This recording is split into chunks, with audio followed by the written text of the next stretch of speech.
ಇವತ್ತಿನ ದಿನ ನಾನು ಕಾಲ್ ಸೂಪ್ ಮಾಡ್ತಾ ಇದ್ದೀನಿ.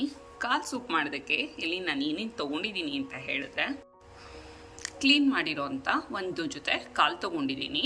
ಅದ್ರ ಜೊತೆಗೆ ಮಸಾಲ ಪದಾರ್ಥ ಆಗಿ ಇಲ್ಲಿ ಒಂದು ಈರುಳ್ಳಿ ಮತ್ತು ಕೊತ್ತಂಬರಿ ಸೊಪ್ಪು, ಜೊತೆಗೆ ಶುಂಠಿ, ಬೆಳ್ಳುಳ್ಳಿ, ಸ್ವಲ್ಪ ಕಾಳುಮೆಣಸು, ಚಕ್ಕೆ ಮತ್ತು ಲವಂಗ, ಜೊತೆಗೆ ಸ್ವಲ್ಪ ಅರಿಶಿನ ಪುಡಿ ಮತ್ತು 1/4 ಚಮಚ ಗರಂ ಮಸಾಲ, 1 ಚಮಚ ಧನಿಯಾ ಪುಡಿ, 1 ಚಮಚ ನಾನಿಲ್ಲಿ ಖಾರಕ್ಕೋಸ್ಕರ ಅಚ್ಚ ಖಾರದ ಪುಡಿ ಜೊತೆಗೆ ಮೆಣಸು ಎರಡನ್ನೂ ಕೂಡ ಇಲ್ಲಿ ತೊಗೊಂಡಿದ್ದೀನಿ. ಮತ್ತು ಈಗ ಮೊದಲಿಗೆ ಈ ಜಾರ್ಗೆ ಕೊತ್ತಂಬರಿ ಸೊಪ್ಪು ಹಾಕೋತಾ ಇದ್ದೀನಿ. ಅದರ ಜೊತೆಗೆ ಶುಂಠಿ ಮತ್ತು ಬೆಳ್ಳುಳ್ಳಿ,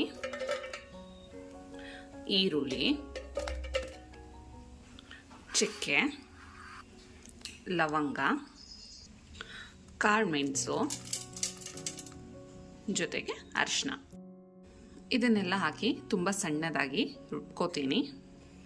ಇಲ್ಲಿ ನಾನು ಕುಕ್ಕರ್ನ ಕಾಯೋದಕ್ಕೆ ಇಟ್ಕೊಂಡಿದ್ದೀನಿ ಮತ್ತು ಇದಕ್ಕೆ ಸ್ವಲ್ಪ ಎಣ್ಣೆ ಹಾಕೋತಾ ಇದ್ದೀನಿ. ಜೊತೆಗೆ ಬೆಣ್ಣೆನೂ ಕೂಡ ಸೇರಿಸ್ಕೊತಾ ಇದ್ದೀನಿ.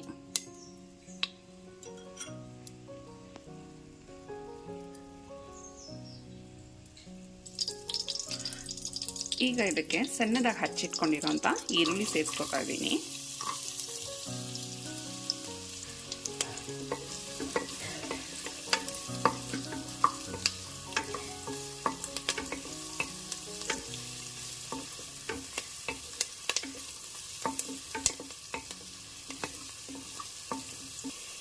ಈರುಳ್ಳಿ ಎಲ್ಲ ಇಲ್ಲಿ ಬಣ್ಣ ಬದಲಾಗಿದೆ. ಮತ್ತು ಇವಾಗ ನಾನು ತೊಗೊಂಡಿರೋಂಥ ಕಾಲನ್ನು ಸೇರಿಸ್ಕೊತಾ ಇದ್ದೀನಿ.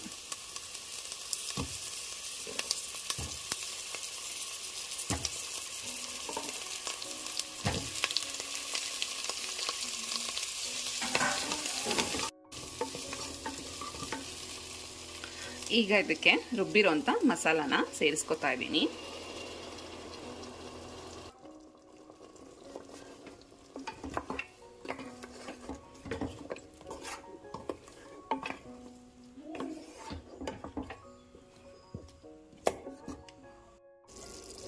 ಈಗ ಇದರಲ್ಲಿ ಹಸಿ ವಾಸನೆ ಎಲ್ಲ ಹೋಗಿದೆ. ಹಾಗಾಗಿ ನಾನು ಈಗ ಮೊದಲಿಗೆ ಅಚ್ಚ ಖಾರದ ಪುಡಿ ಸೇರಿಸ್ಕೊತಾ ಇದ್ದೀನಿ. ಮತ್ತು ಇದ್ರ ಜೊತೆಗೆ ಧನಿಯಾ ಪುಡಿನೂ ಈಗಲೇ ಸೇರಿಸ್ಕೊತಾ ಇದ್ದೀನಿ.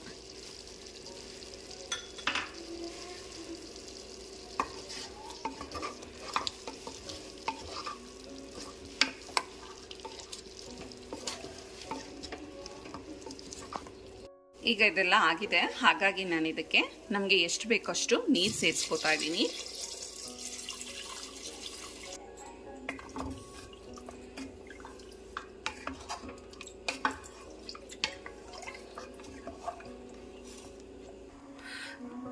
ಈಗ ಇಲ್ಲಿ ನೀರು ಕುದೀತಾ ಇದೆ.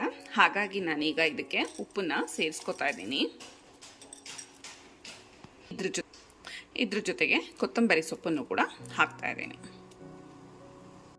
ನಾನಿಲ್ಲಿ ಕುಕ್ಕರ್ದು ಮುಚ್ಚಳನ ಮುಚ್ಚೋದಕ್ಕಿಂತ ಮುಂಚೆ ಈಗಾಗಲೇ ನಾನೇನು ಗರಂ ಮಸಾಲ ತೊಗೊಂಡಿದ್ದೆ ಅದನ್ನು ಕೂಡ ಕೊನೆಯಲ್ಲಿ ಸೇರಿಸ್ಕೊತಾ ಇದ್ದೀನಿ. ಏಕೆಂದರೆ ಇದ್ರದ್ದು ಘಮ ಎಲ್ಲ ಹಾಗೆ ಇರಲಿ ಅನ್ನೋ ಕಾರಣಕ್ಕೋಸ್ಕರ ಕೊನೆಯಲ್ಲಿ ಸೇರಿಸ್ಕೊಂಡಿದ್ದೀನಿ ನಾನು. ಮತ್ತು ಈಗ ಕ್ಲೋಸ್ ಮಾಡ್ತಾ ಇದ್ದೀನಿ.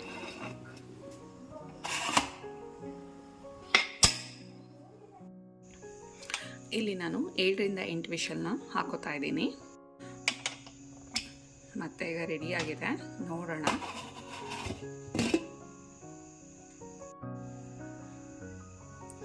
ನೋಡಿ, ಕೊನೆಯದಾಗಿ ನಿಮಗೆ ಇದು ಈ ರೀತಿಯಾಗಿ ಬರುತ್ತೆ.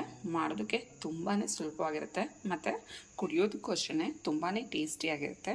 ತುಂಬ ಈಸಿಯಾಗಿ ಮತ್ತು ತುಂಬ ಟೇಸ್ಟಿಯಾಗಿ ಹೆಲ್ತಿಯಾಗಿರೋಂಥ ಸೂಪ್ನ ಯಾವ ರೀತಿ ಮನೆಯಲ್ಲೇ ಮಾಡ್ಕೊಳ್ಳೋದು ಅಂತ ಹೇಳಿ ತೋರಿಸಿದ್ದೀನಿ.